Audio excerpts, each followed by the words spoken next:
Agora não começou a gravar. Deixa eu ver se começar aqui o aviso. Beleza, a gravação foi iniciada. Bem, queridos, queridas, muito boa noite para vocês. Estamos aí reunidos mais uma noite, né? A gente está iniciando a nossa terceira fase. Eu recebi os projetos fase 2 de vocês lá no Liga. Já tá ali, já tô olhando para eles. Agora, depois que a primeira fase foi lançada, fica mais fácil agora da segunda fase ser lançada, tá? Assim que eu der uma acalmada, essa semana tá sendo uma semana intensa, enfim, na vida, na profissão e tudo, né? Porque tem eleição, final do Flamengo, e foi uma semana também, semana de entrega de provas, enfim, foi uma semana corrida dessa, mas acho que nesse fim de semana, se tudo correr bem aí, expectativas positivas, eu vou conseguir já olhar o trabalhinho da fase 2 de vocês. Principal acontecimento no trabalho de fase 2 dos senhores, que é para fazer uma análise de membro superior e tronco, era identificar o movimento como um movimento de vida real. A gente bateu esse papo já algumas aulas aí gravadas, né? A ideia, gente, é que você não chame simplesmente o movimento de levantar o braço, dobrar a mão, fechar a mão, né? Pensa, pô, você vai fechar a mão para fazer o quê? Ah, para cumprimentar alguém, enfim, sabe? Desde que seja um movimento de vida e não simplesmente abrir e fechar o dedo, sabe? Então, utilizar um aparelho de academia já vale.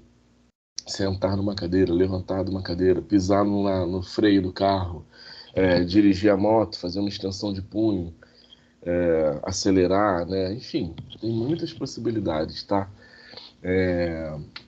Quem tiver muita dúvida na criação desse movimento, pode falar comigo. Geralmente, assim, eu dou uma olhada, dou uma respondida rapidinho. Durante a semana, minha semana é muito corrida. Eu cheguei em casa, ó, nem troquei de roupa ainda. Mas a gente está aqui aí às 10 horas. Hoje eu vou dar uma acalmada, eu consigo ver umas mensagens. Então, eu respondo. Demora um pouquinho, às vezes, mas eu tento responder. O Daniel tem me mandado umas demandas também lá no privado, às vezes. Quando eu consigo ler com calma, eu respondo. E eu tenho dado feedback. Eu vou tentar dar o feedback mais específico nessa fase 2, tá? Porque a fase um foi uma fase muito acelerada na vida. Agora, como é mais fase 2, que é só falar de movimento de membro superior e tronco, acho que fica mais fácil ali para a gente visualizar, tá? Bom, em relação à aula presencial, né? Vocês tiveram aula no sábado, dia 22. O professor Alexandre esteve lá com vocês. Ele me mandou o material da aula. Eu compartilhei lá no grupo da gente agora. E aí, quem tiver interesse depois, né, fica com o conteúdo lá que ele colocou. E a gente vai se ver então no nosso próximo encontro presencial. Se tudo correr bem, vai correr. Eu estarei presente, como seria aí na segunda fase, tá? Bom, a nossa ideia então de fase 3, galera, é a gente conseguir aí nesses 3 encontros, que é muito rápido, né? A gente conseguir ver aí membro inferior e também ver marcha, tá? Então, nossa primeira aula de hoje, a gente vai começar em membro inferior e tentar aí tirar dúvidas e tentar fazer vocês entenderem alguns processos da parte de baixo aí do nosso corpo, né? Do tronco para baixo, ou seja, nossas duas pernas, né? Nossos membros inferiores. Bom, galera, a gente começa, né, membro inferior, falando do quadril. Então, nós temos osteologia, artrologia e miologia da parte de tronco alta, né? Parte de tronco, ó, da parte de membro inferior mais alta, né? Que, então, proximalmente, a gente tem o quadril, ou também chamado ali de junção do fêmur com os ossos da pelve, né? Que a gente vai chamar, então, de coxo femoral, tá?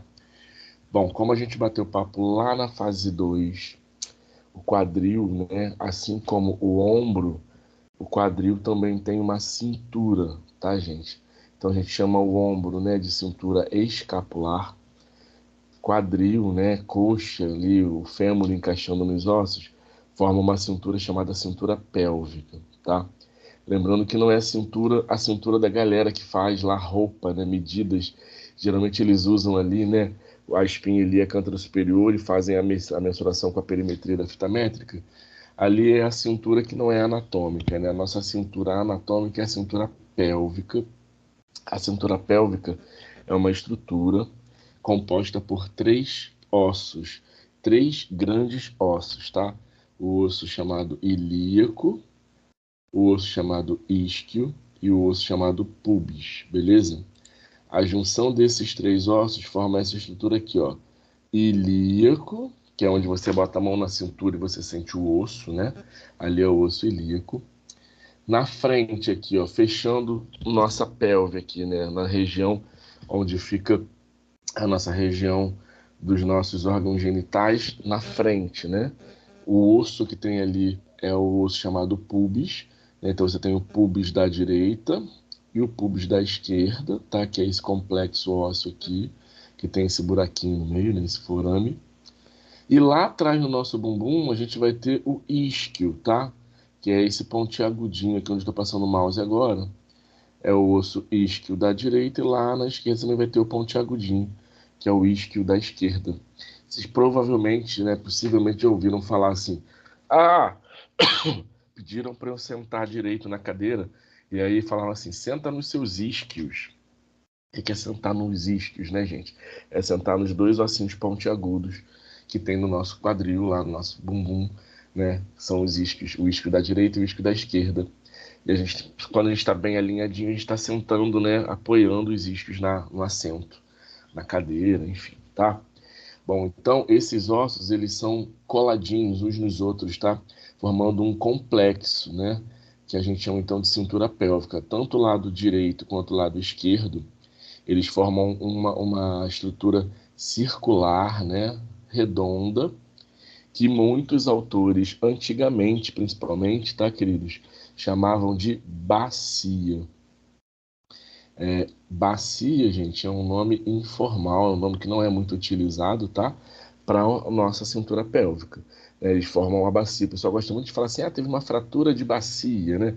Quebrou a bacia. O que é quebrar a bacia, gente? O que é fratura de bacia?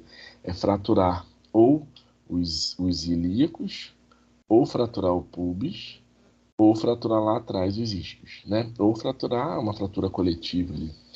Entre o ilho, isquio e pubis, galera, não tem uma divisão, tá? Então, é como se fosse um grande osso dividido em três regiões, tá?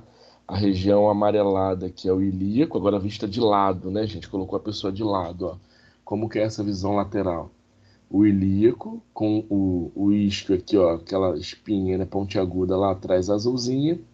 E eles se juntam aqui na frente com o pubis, né, que vai fechar a nossa região anterior aí da nossa região pélvica, tá? Então, e os três, galera, vão compor, né, essa região redonda que a gente chama de acetábulo, que é justamente a região aonde o fêmur vai encaixar. Então, se vocês lembrarem aí do que a gente falou de ombro, né, o húmero, que é o osso do braço, né, ele tem sua cabeça que encaixa na glenoide, formando a gleno-humeral, a articulação principal aqui do ombro, né? Lá na nossa coxa, a gente vai ter o fêmur, que é um osso que tem uma cabeça redonda também, e ela vai encaixar no acetábulo. O acetábulo é essa região que a gente está vendo aqui na imagem, né? Essa região arredondada aqui, aonde a cabeça do fêmur encaixa. E aí eu queria já chamar uma atenção importante para vocês, uma questão biomecânica aí, né, da história. O acetábulo, gente, ele é realmente afundado, né? Ele é uma superfície côncava, né? Bem redondinha, sabe, galera? Então, o fêmur, quando ele está encaixado ali no acetábulo, o fêmur pode rodar, pode abrir e fechar, que ele não desencaixa com tanta facilidade quanto o nosso glenomeral. Porque vocês lembram que a cavidade glenoide, né, a glenoide, ela é rasa, né? Ela não é um C. Ela, apesar de côncava, ela é muito rasa. Então, a cabeça do úmero, ela luxa, né? Então é bem comum, a gente falou sobre isso, né? O ombro cair em luxação. O fêmur não é comum que ele entre num processo de desarticulação, que é a chamada, então, luxação, né, gente?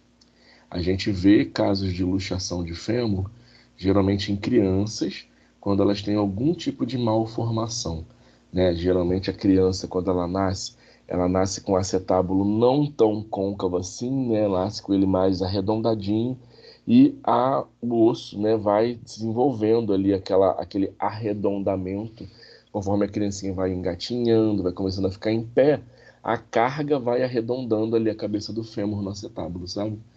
Então, crianças até 2, 3, 4 aninhos que estão estimulando, né, a andar, pular, correr, a cabeça do fêmur está cada vez mais se encaixando nesse acetábulo. Algumas crianças, né, que podem nascer com mal formação de quadril, né, com alguma alteração ali no fêmur, elas podem ter dificuldades para conseguir ter esse encaixe, ou crianças que tenham, né, uma paralisia cerebral ou uma encefalopatia crônica da infância, né? Crianças que nascem com PC, que é paralisia cerebral, elas algumas vezes têm retardo motor e retardo cognitivo. E essas crianças não conseguem se mexer, não viram, sabe? Mesmo com 6 meses, com 7 meses, ainda não conseguem ficar sentadas com a cabeça estável. E aí a articulação do fêmur ali no acetábulo, ela precisa sofrer esse impacto, né? E quando a criança não tem muita mobilidade, né, a cabeça vai ficar rasa e aí pode acontecer de ter luxação de quadril, tá? Mas é mais difícil, é bem mais difícil, visto que evolutivamente, né, a gente vai ficando em pé e vai formando a cabeça arredondando lá no acetábulo até a gente ficar velhinho, vovozinho. Tudo bem, gente? Vocês estão quietos, como sempre, né? Fala comigo aí, hein? Tá tudo bem? Cadê aqueles que falam sempre? Ah, tá tudo bem, Tudo sim. ok até Oi, agora. Karine. Karine com a super foto. A mãe tá toda ok aqui. Beleza. Então, aí essa cintura pélvica, né, que a gente chama, ela é fechada anteriormente aqui, os dois pubis, né, o da direita e o da esquerda, fica coladinho por uma articulação chamada sínfise. Sínfise, gente, é um daqueles tipos de articulação que a gente vê lá na fase 1, né, que é muito teórica. É aquela articulação que foi feita para colar e para não deixar o osso mexer, né? Então são dois ossos encaixados, mas eles estão com uma cola ali no meio. É uma dessas articulações, é a sínfise. O nome da sínfise, já que é do osso pubis, é a sínfise púbica. A sínfise púbica, ela foi feita para deixar os dois pubis bem coladinhos na bacia da gente, né? Na nossa pelve. E aí, o que que pode acontecer? Principalmente em mulheres, né? A mulher, ela passa por um processo, muitas vezes na fase de vida dela, que é a gestação. Então, quando o bebezinho está ali no útero, ele vai crescendo e a barriga da mulher vai, né, ficando gigantesca. Aquela criança que tá ali dentro sendo desenvolvida, ela fica aqui no abdômen e ela tem que passar por esse forame, né, por esse orifício aqui, porque ela vai ser, né, expulsa do útero pelo canal vaginal.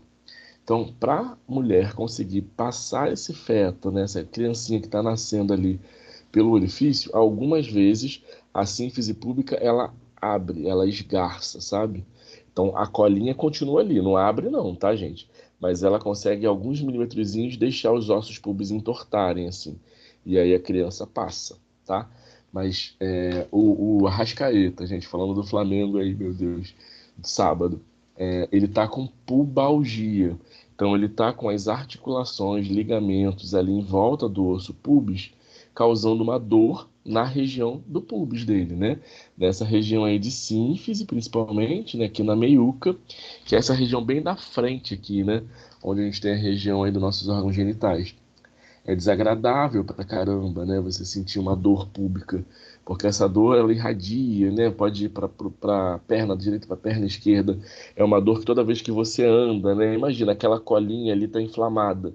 Então você vai dar um passo com a direita, com a esquerda, vai doer, né? Imagina chutar uma bola, também é desconfortável. Então essas pubalgias, né? As dores no pubis são chatinhas, né? Geralmente tem que fazer fisioterapia por um bom tempo. O ideal é a pessoa fazer um repouso, né, por algumas semanas, mas aí como é que você faz? Está disputando um monte de jogo de final, semifinal, você não tem como, né, ficar em repouso. Mas, enfim, vai dar tudo certo. Tá? Então, anteriormente a gente fecha aqui na sínfise púbica e lá atrás, galera, o osso ilíaco da direita, e o osso ilíaco da esquerda, eles encaixam, ó, naquele osso que a gente conversou quando falou de tronco, que é o sacro. Ó, o sacro é aquele osso que parece um triângulo, né, que fica nas nossas costas. Aquele osso que faz a gente ter aquelas duas buraquinhos nas nossas costas, né, lá pertinho do bumbum. O sacro, ele tá aqui, então, né, ele encaixa no ilíaco da direita, ó, e ele encaixa no ilíaco da esquerda, tá? Os ilíacos encaixam no osso sacro, beleza? Depois do sacro vem aqui pequenininho, a gente tem o cóccix, né? Que são mais aquele finalzinho da coluna vertebral da gente, tá? A junção do sacro com o osso ilíaco, o nome dela é articulação, ó, cadê? Aqui. Sacroilíaca. É famosa hoje em dia também falar, a pessoa está com problema na sacroilíaca. O que é uma articulação sacroilíaca, então? Agora, claramente, né? É a junção do sacro com os dois ilíacos. Tem gente que está com problema na sacroilíaca da direita, tem gente que está com problema na sacroilíaca da esquerda. É uma junção de ossos, né? O sacro é um osso, na verdade são aquelas finais de vértebras, né? E o ilíaco é um osso de um lado, o ilíaco é um outro osso do outro lado. Osso se juntando com osso forma uma articulação, né, gente? Então a gente tem a articulação sacro-ilíaca, a junção lá, ó, do sacro com o ilíaco, tá? A articulação do sacro com ilíaca não é igual à sínfise, que é uma cola. Ela é uma articulação daquelas que se mexem, né? A gente chama de diartrose. E elas deslizam. A sacroilíaca da direita desliza e a sacroilíaca da esquerda também desliza. Então o nosso sacro fica paradão e os dois ilíacos eles deslizam para cima e para baixo no sacro, tá? Hoje em dia, inclusive para quem gosta de osteopatia, RPG, quiropraxia, né? Muitas das técnicas envolvem manipulação justamente, ó, da sacroilíaca. A pessoa fica deitada de costas e o terapeuta fica ali mobilizando, deslizando, né, o sacro e o ilíaco dos dois lados para ver se aquela pessoa para de ter uma dor nas costas, uma dor no bumbum, aquela chamada lombalgia, sabe? A da frente não, a da frente é a sínfise pública, não desliza, ela é colada mesmo, só pode às vezes abrir milimetricamente um pouquinho assim na hora do parto das senhoras aí. Bom, então a cintura pélvica, gente, é esse complexo desses três ossos que ficam colados na frente e que se juntam ao sacro lá atrás. A pelve, a cintura, igual a cintura escapular, né? A gente falou que tem aqueles movimentos de elevação, depressão, protração, retração, tem vários movimentos do complexo, né? A pelve também é um complexo de movimentos, né? O que a pelve faz, galera? Eu posso conseguir inclinar minha pelve para a direita e para a esquerda, inclinar minha pelve para frente e para trás, e eu posso rodar minha pelve para a direita e rodar minha pelve para a esquerda, né? Esses 6 movimentos são os movimentos, então, que a gente chama de movimentos de cintura pélvica. Melhor coisa para ilustrar cintura pélvica e seus movimentos é pensar na dança do ventre. Pensa lá na Jade, lá da novela O Clone lá. Ela consegue botar o quadril, né? Na verdade, vamos chamar de pelve, né? Agora que a gente aprendeu.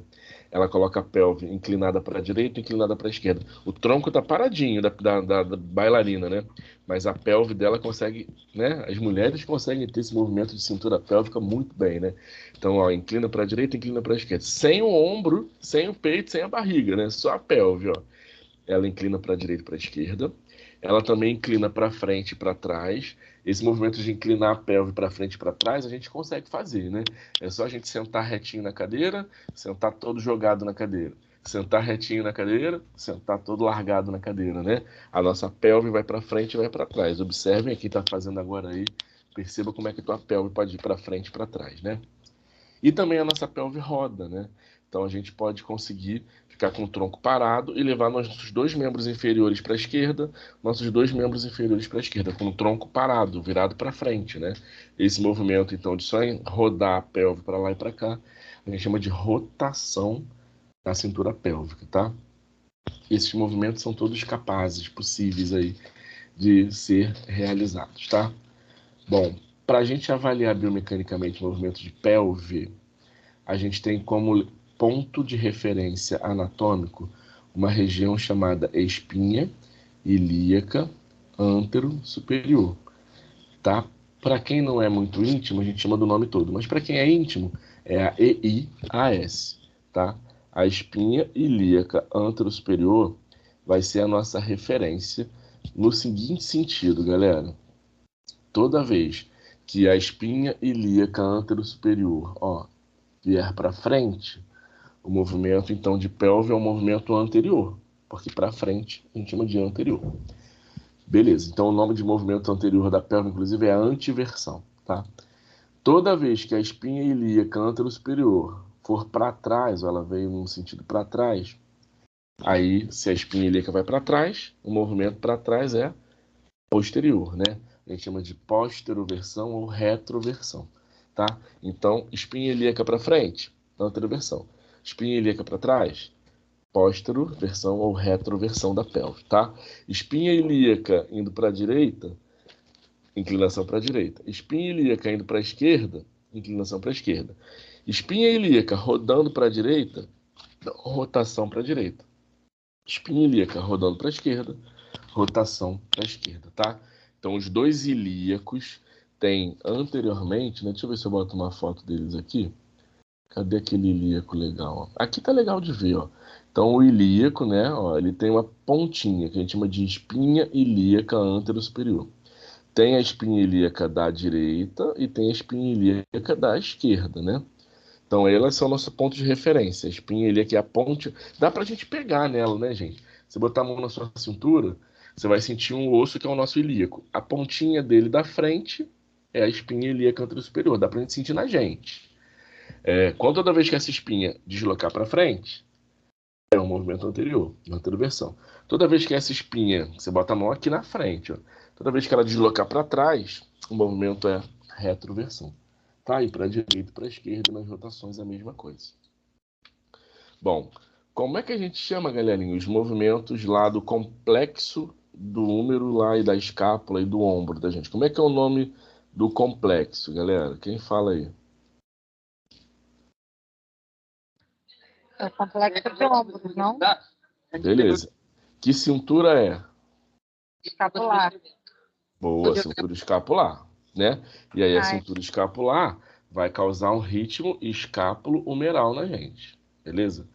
Lá na pelve, a gente tem a cintura pélvica, né, com os ossos da pelve ali e com o fêmur encaixado, né, que faz a gente andar, né? Ali o fêmur encaixa no acetábulo. E aí também tem nome desses movimentos coordenados do quadril, da pelve e da coluna. O nome desse movimento é ritmo lombopélvico, tá? Então, toda vez que a gente for falar biomecanicamente do movimento de membro inferior, a parte de cima desse movimento responde a um ritmo lombopélvico, tá? Bom, os movimentos pélvicos, né, assim como os movimentos do ombro, né, da cintura escapular, vão estar associados a movimentos de pelve, de coluna, e o objetivo é que a gente consiga colocar nossa coxa, nossa perna lá em cima, lá atrás, lá abre completamente, fecha completamente, sabe? Então, esses movimentos associados permitem as grandes amplitudes de membro superior, né, pelo ritmo escapulo-humeral, e de membros inferiores, pelo ritmo lombopélvico, tá? Bom, o que que a gente chama biomecanicamente de quadril, gente? Quadril é o nome da articulação entre a cabeça do fêmur e o acetábulo, que a gente conheceu ali, né? Que são aqueles ossos do quadril, da pelve, né? Então, o que que é quadril, gente? É a junção do fêmur com a pelve, beleza? É o fêmur encaixando no acetábulo. E essa junção é o que a gente chama de quadril anatomicamente, biomecanicamente falando, tá? Beleza. O quadril, gente, então, né, a junção do fêmur com o acetábulo, ele é protegido aí, ó, por um monte de ligamentos, né, por um monte de processos importantes. Também tem essas bolsas, né, que protegem o nosso quadril. E ele é todo protegido. Você nem vê a cabeça do fêmur encaixada, porque tá cheio de ligamento ali em volta, sabe? Bom, e aí, gente, igual a gente fez lá na fase 2 no movimento de ombro, né, que a gente viu que o externo clavicular aqui, né, faz aqueles movimentos associados de depressão, retração, protração, né? A pelve, o ritmo lombopélvico, também tem movimentos associados, tá? Quais são os movimentos associados de pelve, gente? A gente vai ter a pelve mexendo sempre naqueles 6 movimentos, né? Então, espinha ilíaca foi para frente, anteroversão. Espinha ilíaca foi para trás, posteriorversão ou retroversão. Espinha ilíaca inclinou para a direita, inclinou para a esquerda. Espinha ilíaca roda para a direita e roda para a esquerda. Então, nessa primeira coluninha aqui da tabela, ó, a gente tem os 6 movimentos da pelve, tá? Galera, agora é uma coisa importante, né? Para a pelve conseguir fazer isso, lembra que lá atrás tem a lombar com o sacro ligado ali na sacroiliaca, né? A lombar são aquelas vértebras que tem em cima do sacro, daquele triângulo que se liga ao ilíaco.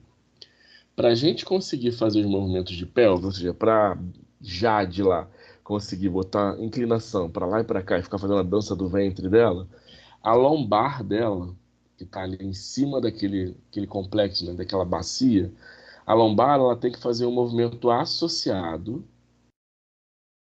para que permita que o movimento da pelve aconteça. Então, toda vez que a pelve tem que inclinar para a direita, a lombar ela vai acompanhar esse movimento, ela vai inclinar junto, tá vendo?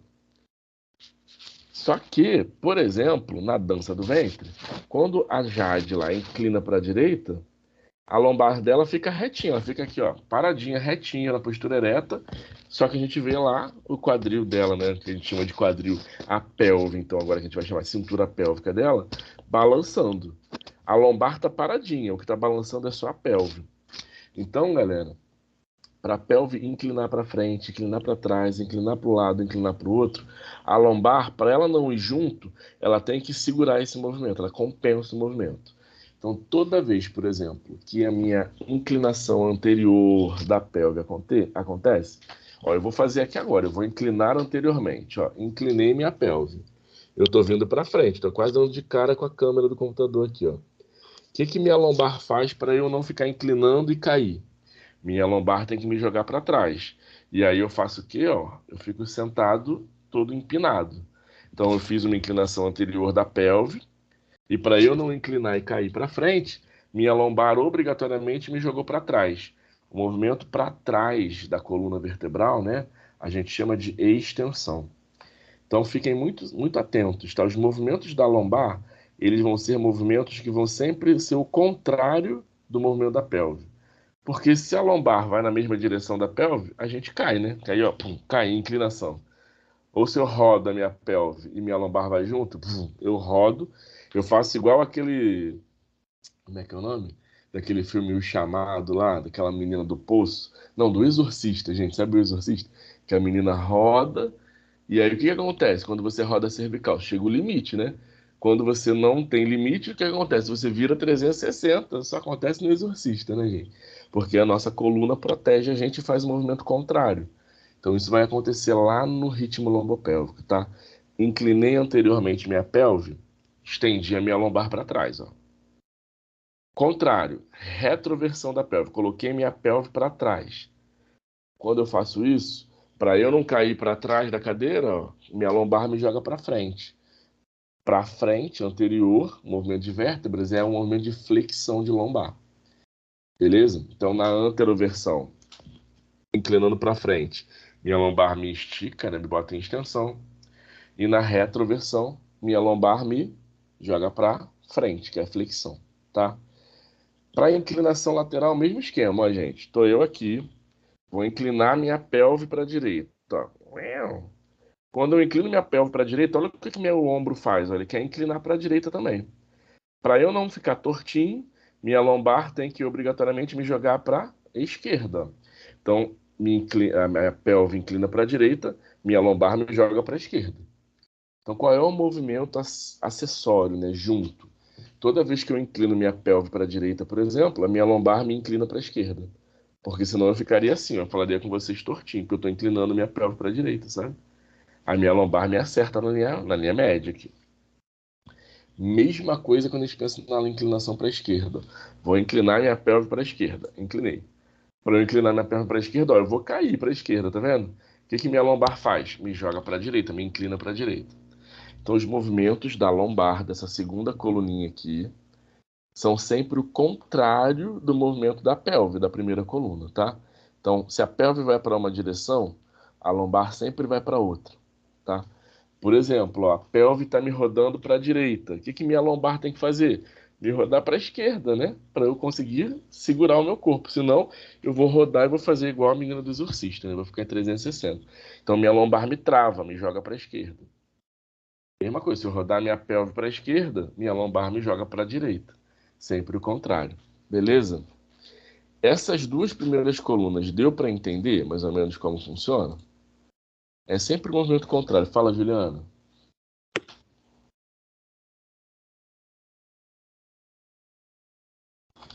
Juliana, acho que ela levantou a mão, não sei se ela desistiu. Fala, Raquel.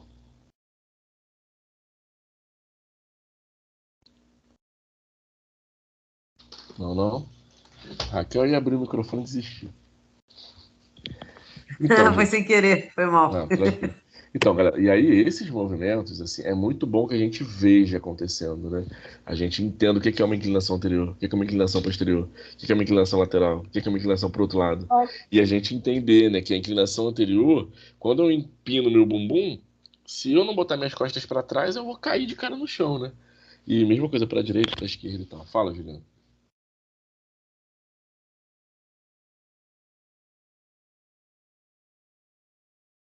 Saiu o seu som e sumiu, Juliana. Professor, boa noite. Oi, fala.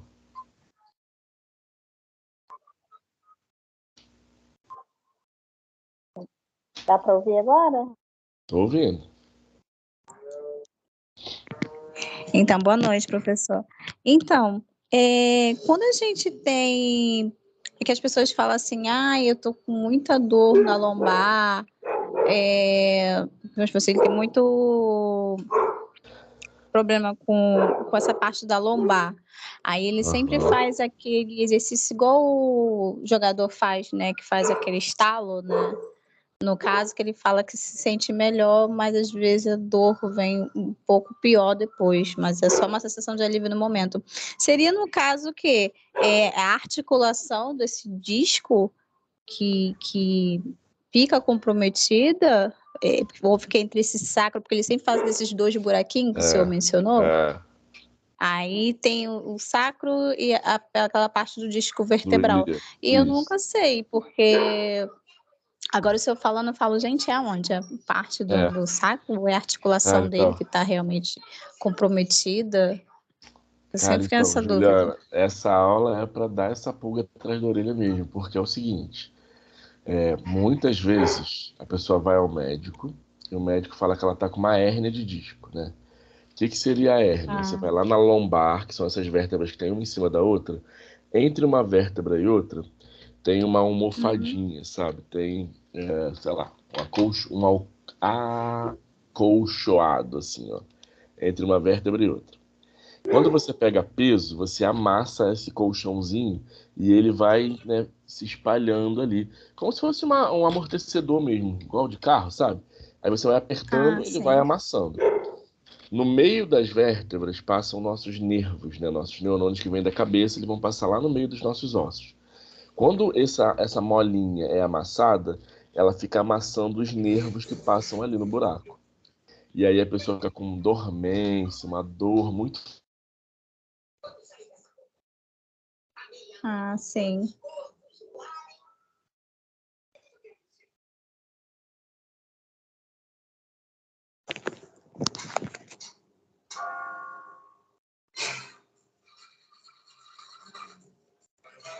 O professor travou para mim. Aqui também. Para mim também. Também, acho que tem só o meu. Esse eu voltei. Congelou. Voltou. Voltei. Travei com uma cara normal, travei com uma cara assim. Travou. Com uma cara torta. Então, galera, quando você tem, né, essa compressão desse disco intervertebral, ele vai comprimir a passagem dos nervos e a pessoa vai ter dor. Então, o que a gente faz para tratar isso? Esquece essa história de fazer cirurgia, dar espaço, bota um parafuso. Isso hoje em dia é o último caso. Hoje em dia é a gente da físio e vocês aí da educação física, galera. Esse cara ele precisa fortalecer os músculos das vértebras. E ele tem que tentar aprender a fazer os movimentos da vida dele sem ficar carregando tanto peso, sabe? Sem compensar tanto com as vértebras. Porque o problema da hérnia é você pegar peso de forma errada. É você não se posicionar para pegar bem os pesos. É você fazer de forma compensatória, sabe? Então, quem é muito comum de ter hérnia de disco? Quem trabalha muito tempo sentado, porque muitas vezes não senta de bom jeito, igual eu tô aqui agora. Eu tô todo jogado na cadeira, gente. Tô errado pra caramba, eu tô sentado no meu saco aqui. Se eu sentar retinho, ó, é outra postura. Mas quem é que fica trabalhando assim 1 hora sentado dando uma aula? Ninguém. Porque é muito mais desconfortável, sabe? E aí, com o tempo, meu disco tá sendo amassado, tá sendo amassado, tá sendo amassado, até uma hora que compensa. Tratamento para isso? Fortalecer abdômen, fortalecer costas, pra gente conseguir ter uma postura melhor e aí vai parar de ter dor, sabe? Então essa seria o princípio, assim, seria realmente uma hérnia de disco, no caso, né? É bem possível, tá? Não tem como saber só de falar, mas é bem possível. E o principal, Juliana, assim, é que essas pessoas elas não têm que fazer repouso, sabe? É óbvio que pô, na fase aguda, a pessoa às vezes não consegue nem levantar, mas passou da fase aguda, melhorou um pouquinho a dor, tá bem tranquilo, estabilizou, tem que fazer atividade física, sabe? Tem que entrar num esporte. É óbvio, tem que ver como é que tá o solado do calçado, né? Se tá pisando direito, sabe? A botar uma palmilha. Sim. Mas em Ele geral, colocou exercício. uma palmilha específica para isso, aquele Isso é isso. siliconado melhorou. Às vezes ele fala assim, Ju, pisa, às vezes ele pega e fala assim, sobe em cima, você e meu filho, pisa em cima, porque parece que ele falando que pisando alivia a dor. Eu falei, eu acho que eu tô destruindo mais no caso, né? Não Mas é dá uma bom, não. sensação de alívio. Porque é a teoria das comportas, né? A pessoa sente mais dor. Mas, assim, Ai, é atividade física, melhorar a pisada, sim, melhorar a certo. marcha. E todos os exercícios que a pessoa fizer ou com que ela trabalhar, ter atenção, Aham. consciência do corpo, sabe? Que a gente, às vezes, faz nossas coisas muito jogadas, né? Durante o dia. E aí, a Sim. nossa coluna que sofre depois. Vou anotar aqui, professor, obrigado. Para botar em prática. Pronto, aí. Fala aí, Professor, Professor, Oi, tem uma galera aí, fala. Raquel tá é na Daniel, fila, Daniel. Daniel, fala, Daniel. Então, eu tenho hérnia de disco, mas Eita, o meu foi porque eu trabalhava carregando peso. é muito comum, Eu cara. só carregava só de um lado, meu ombro mais forte. Aí eu Botava aqui, acabei né? ficando com hérnia de disco. É o mecanismo mais comum, Daniel, que aí as vértebras compensam, né? Ficam apertando aquela a molinha e empurra Uhum. o disco para fora. E quem usa muito o ombro fica fazendo hérnia cervical. Não sei se a sua é cervical ou é lombar, Não, a minha é lombar, né, de as cima. duas são chatas. A lombar, galera, você sente dor na perna e fraqueza. Quem tem hérnia na cervical fica com fraqueza no braço, no tronco e nas pernas, né? Porque é daquele nível para baixo, sabe? Então é mais chato ainda. E aí, Ah, idoso, quando faz hérnia de cervical, às vezes fica tetraplégico, né? Fica numa cadeira de rodas e não consegue mais se mexer direito, sabe? É uma meleca. a Juliana falou que, acho que é o marido dela, fala pra ela e o filho pisar nas costas. O meu era diferente, eu dava soco nas minhas costas, porque eu sentia uma dor Porque horrível. alivia, né? Porque o nome disso, gente, é teoria das comportas, tá? A gente sente uma dor diferente para esquecer a dor que já existe. Isso é muito comum também. Então tem uma coisa que me está doendo, tô com uma dor no ouvido aqui. E aí pisei num prego, a dor no pé vai ser tão maior que eu até esqueço da dor do ouvido, sabe? Eu tento transferir, né? Porque minhas vias neurais preferem uma e vão preferir a outra, sabe? E aí você acaba esquecendo um pouco a dor. Mas fala aí, Raquel.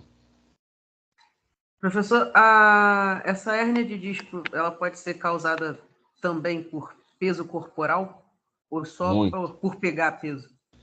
Por peso corporal também. Então, a pessoa que começa a ficar com aquela barriguinha maior, é muito comum uma gestante, né? Que a gestante carrega aquele crianção, assim, às vezes gêmeos, né? E aí ela Uhum. começa a fazer uma super compensação. Essa compensação por causa do peso lá, né, da barriga, faz a pessoa ter hérnia de disco durante a gestação. Olha que loucura. E aí tem que fazer, é super legal ela fazer atividade física, né, com a gente aí durante a gestação, justamente para prevenir, para ter uma postura melhor, sabe? Entendi. Mas obesidade também. Infelizmente, obesidade também, né? A obesidade é ruim pra tudo, né? Nem fala. Fala Dani, depois Paulo. Boa noite, professor. Eu Vamos lá. perdi um pouquinho a atenção na hora que você estava explicando entre vértebras e a proteção, né? Quando há um desgaste delas, o que acontece mesmo? Então, quando a Até vértebra, porque quando a vértebra desgasta, ela pode, né, ficar com aquele sinal de artrose ou de bico de papagaio, que o pessoal gosta de chamar, né? Que é quando ela vai tendo um desgaste ósseo e vai tendo uma formação de um osteófito. É ruim, mas o que acontece bem comum nas hérnias, né? É você carregar peso, você ter uma postura ruim, você tá com obesidade, né? E aí as suas vértebras elas achatam uma em cima da outra. Entre uma vértebra e outra, o osso não está colado, né? Existe um disco intervertebral, que é como se fosse um slime da vida aí. Quem tem criança sabe bem, né? Esse slime, ele fica no meio de dois ossos. Quando você pega um peso, por exemplo, que é o mais comum mecanismo, imagina, dois ossos apertam, o que que acontece com o slime? Ele meleca tudo pro lado, né? É o que acontece com o disco. Então, esse disco, ele é um disco, né, gelatinoso, e conforme você vai ficando mais velho, vai pegando peso, vai trabalhando, vai sentando errado, vai tendo mais mal postura, esse disco vai gastando até uma hora que ele, pum, achata, né? As vértebras achatam, esse disco escapa, e aí, no meio das nossas vértebras, passam todos os nossos neurônios que fazem a gente se mexer. Quando esse disco empurra os neurônios, você fica com fraqueza, fica com dor, fica com dormência, fica, né, com um monte de probleminha. Naquele nível que aconteceu isso, para baixo. Se for na lombar, as suas pernocas ficam assim. Se for nas costas, né, sua barriga e suas pernas ficam assim. E se for no pescoço, nas vértebras do pescoço, os 4 membros vão ficar fracos e com dormência. eu entendi que teve uma regrazinha assim. Se acabasse a proteção, essa almofadinha, ou então, os Isso. exemplos que você deu, ele afeta, eu esqueci o nome da palavra que afeta se tiver o desgaste. Teve uma palavrinhazinha que você falou que eu estava anotando e acabei me perdendo. Não sei, de repente eu falo de novo aí, não sei. Tá joia. Eu falo muito. Mas enfim, é um achatamento de vértebras, né? E faz uma herniação, que é a saída desse núcleo pulposo ali do meio do disco. Tá beleza. Paulo Sérgio. Boa noite, professor. Só uma pergunta aí, até um pouco delicada, referente a essas pomadas aí desses canela de velho, essas pomadas aí referente a esse tipo de massagem. Tem um amigo aí que comentou aí que dá umas pancadas na coluna, outros aí caminha. Essas pomadas realmente procedem ou não procedem, esses canela de velho na vida? Ou é só mito? Cara, então, não é mito não, tá? Essas pomadas, eu não sei exatamente a canela de velho, porque eu ainda não tive a curiosidade de comprar. E ó que eu tenho andado de trem quando eu vou para Celso aí às terças-feiras e sábados. Mas essas pomadas, enfim, esses gel, né? Salompas, sabe, aqueles adesivos, todos eles vêm com um princípio químico de anti-inflamatórios. Então é legal a gente usar, porque vai fazer, né? As pomadas são de uso tópico, né? A gente passa na pele e aí penetra no nosso organismo. E o salompas, o adesivo, também é de uso tópico, né? É como se você estivesse tomando um remédio via oral, só que ele está sendo passado na região direto na pele. Existem anti-inflamatórios que vão causar alívio daquele processo que pode estar acontecendo ali, mas não adianta passar cânfora, a canela de velho e tal, num processo de hérnia, porque o problema da hérnia não é uma inflamação do músculo que está ali, sabe? O músculo até fica, né, tenso e tal. E aí, se você fizer uma analgesia, uma massagem, né, com uma pomada, e desinflama um pouquinho o músculo. Só que lá dentro, o osso continua empurrando seus neurônios, né? O osso, ó, né? O disco. Então, não vai resolver o problema de hérnia de disco de ninguém. Mas se você tiver um estiramento, se você tiver uma contusão leve, é possível que você use, né, esses anti-inflamatórios na pele, tópicos, e que resolvam momentaneamente e depois também vai resolvendo cronicamente, tá? É como se fosse um anti-inflamatório. A maioria desses remédios tem efeitos anti-inflamatórios. E aí pode funcionar, né? É óbvio que, assim, a absorção da medicação, ela é muito melhor se você fizer na veia ou se você fizer de via oral. De via oral você já tem muita perda. O uso tópico, você perde mais ainda, sabe? Então a melhor forma mesmo é fazer na veia, uma medicação, e aí aguardar, né, para ter a recuperação. Por isso que quando a pessoa está muito grave, vai para o hospital fazer logo na veia alguma coisa, né? Porque aí você tem rapidinho a ação do fármaco. Mas o uso por via oral e o uso por via tópica, apesar de serem vias aí mais lentas, elas também são eficazes, né? Muitas vezes. Mas assim, não é a nossa primeira solução, sabe, Paulo? Pô, tô com uma hérnia de disco, vou passar uma pomada. Você vai fazer um alívio local e que não vai durar muito tempo, porque o problema da hérnia está lá dentro. Para tratar a hérnia, é reeducação de movimentos, fazer atividade física com a gente aí de forma correta, sem compensar, sem ficar com a coluna torta, sabe? Não pegar mais peso do que deve, né? Fazer grandes alongamentos dos movimentos que a gente está fazendo, respeitar a linha articular. Isso, aos poucos, você vai fortalecendo. E quando a pessoa fortalece, meu irmão, as dores vão sumindo. Depois de um tempo vai, não é que suma, né? Mas vai diminuir bastante, assim. Beleza. Show de bola, professor. Obrigado aí. Nada, Paulo. Cara, então, e aí esse quadrinho, gente, é um quadrinho daqueles que a gente perde tempo, né? Porque aí depois de a gente falar de pelve e de lombar, e lembrando que a lombar sempre faz o contrário do que a pelve faz, né? A gente tem um ritmo lombopélvico ainda com os movimentos do fêmur. O fêmur, quando encaixa no acetábulo, a gente chama de quadril, né? Então a gente tem duas articulações do quadril. O quadril da direita é o fêmur da direita encaixando no acetábulo da direita, e o quadril da esquerda, que é o fêmur da esquerda encaixando no acetábulo da esquerda. Então a gente tem dois quadris, tá, gente? Quadril da direita e quadril da esquerda. Quadril, biomecanicamente falando, é o fêmur encaixando no acetábulo, tá? Bom, então a gente tem uma pelve, né, uma cintura pélvica, a gente tem a coluna lombar lá atrás, e a gente vai ter os dois ossos fêmur encaixando ali nos acetábulos, tá? O fêmur da direita forma o quadril direito, o fêmur da esquerda encaixando ali forma o quadril esquerdo. Quando eu inclino a minha pelve para frente, minha lombar estende e meus dois fêmures, deve ser, né? Plural de fêmur é fêmures, né? Os dois fêmures vão para frente. Vou falar fêmur, tá? Eu acho feio fêmur, não sei nem se existe. O fêmur vai para frente. Tanto da direita quanto da esquerda vão para frente. Quando o fêmur vai para frente, galera, o nome do movimento é flexão de quadril, tá? Quando eu faço a retroversão, inclino para trás a minha pelve, minha lombar me joga para frente, flexão. E quando eu inclino para trás a minha pelve, os dois fêmur vão para trás.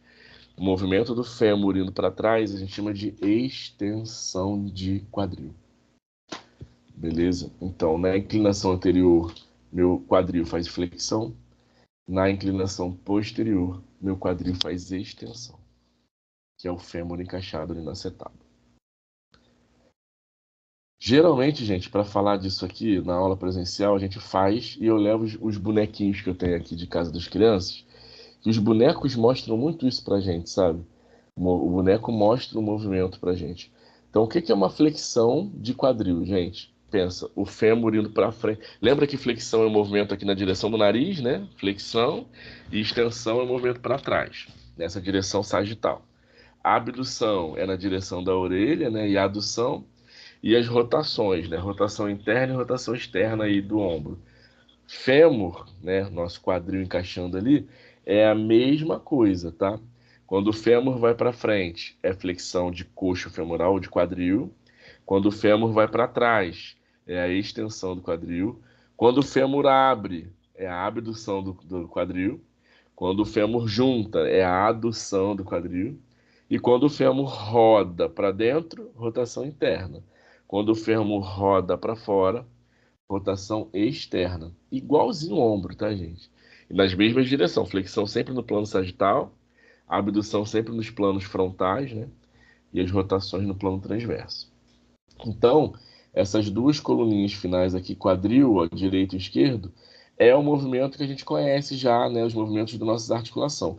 É a nossa coxa indo para frente e para trás, é a nossa coxa abrindo e fechando, é a nossa coxa rodando para dentro e rodando para fora, tá? Bom, então quando eu faço a inclinação da pelve para frente, meu quadril vai fazer flexão, as duas coxas levantam. Quando eu faço a inclinação para trás, que é a retroversão, meu quadril vai para trás, fazendo extensão. Quando eu inclino para a direita, galera, olha que loucura que é. Quando eu inclino para a direita, o meu quadril do lado direito, ó, ele abduz. E o meu quadril do lado esquerdo, ele vai ficar aqui paradinho, ele está aduzindo, ele está aproximando.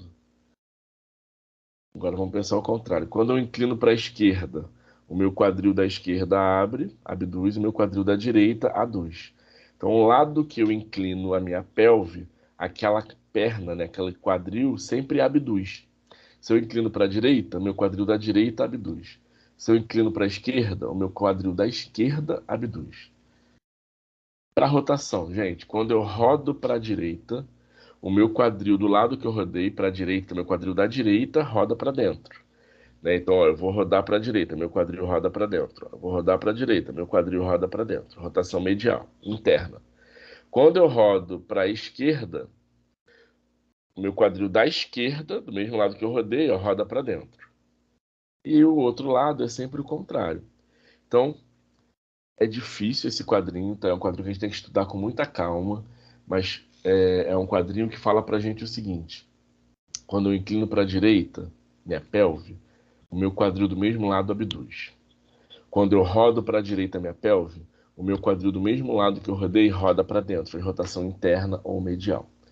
Se vocês tiverem que escrever, se estão escrevendo aí, vão ver a gravação depois, vão escrever isso, é para escrever o seguinte: no ritmo lombopélvico, toda vez que eu inclino para um lado, o quadril desse lado que eu inclinei, ele está abduzindo, ou seja, a perna está abrindo daquele lado.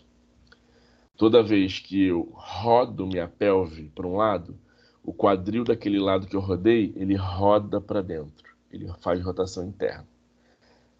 Esse textinho é meio que uma decoreba. E no fundo, gente, pô, por que a gente tem que estudar isso? Na educação física tem que estudar isso. Eu também na fisioterapia tive que estudar isso. Por que é importante, cara? Que é um pouquinho do que eu queria falar para Juliana na pergunta dela lá da hérnia. Porque às vezes, galera, o nosso aluno, nosso atleta, né? Se a gente está num time grande aí, sendo preparador físico, aí ele vai falar assim, cara, eu não tô conseguindo chutar. Pensa na Arrascaeta, eu não tô conseguindo chutar a bola. Toda vez que eu faço flexão da coxa, que é levar a perna para frente para dar um chute, né? Toda vez que eu faço isso, eu tô fazendo com fraqueza. Eu não consigo dar um chute forte, Rodrigo. Caraca, pô, Vanessa, minha preparadora física, eu tô aqui chutando, eu cobrava falta, cara. A bola ia lá no ângulo.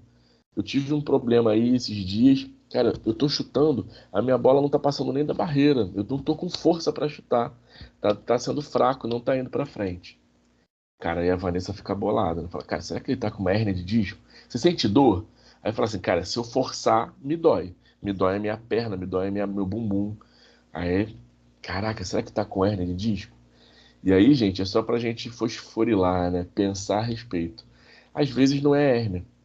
Então, às vezes o movimento, né? Qual é o movimento de flexão do quadril? A pessoa chutou com a perna direita, né?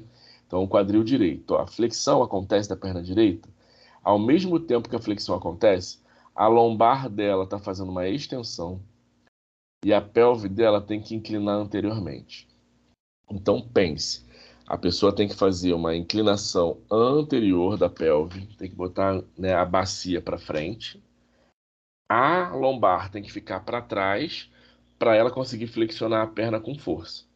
Então, se eu não flexiono com força, eu não estou dando um chute, às vezes o meu problema é na lombar, que não está fazendo a extensão.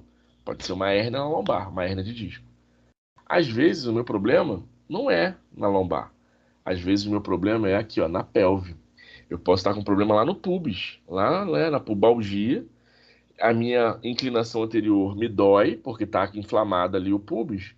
E aí eu não consigo estender a lombar e não consigo dar um chute. Entendeu? Então, cara, imagina, se o Arrascaeta vira pro profissional lá, o preparador dele, ou pro fisioterapeuta dele, e fala, cara, tá difícil para eu chutar, tá difícil para eu correr. Quando eu corro, né, porque eu tenho que botar a perna para frente, né, para dar o trote, eu tenho que fazer flexão. Toda vez que eu faço a flexão, cara, me dá uma dor, eu não tô conseguindo correr, me incomoda. Cara, aí você fala assim, ih, a Arrascaeta tá com uma hérnia de disco. Aí ele faz o exame lá de tomografia de ressonância, não dá nada.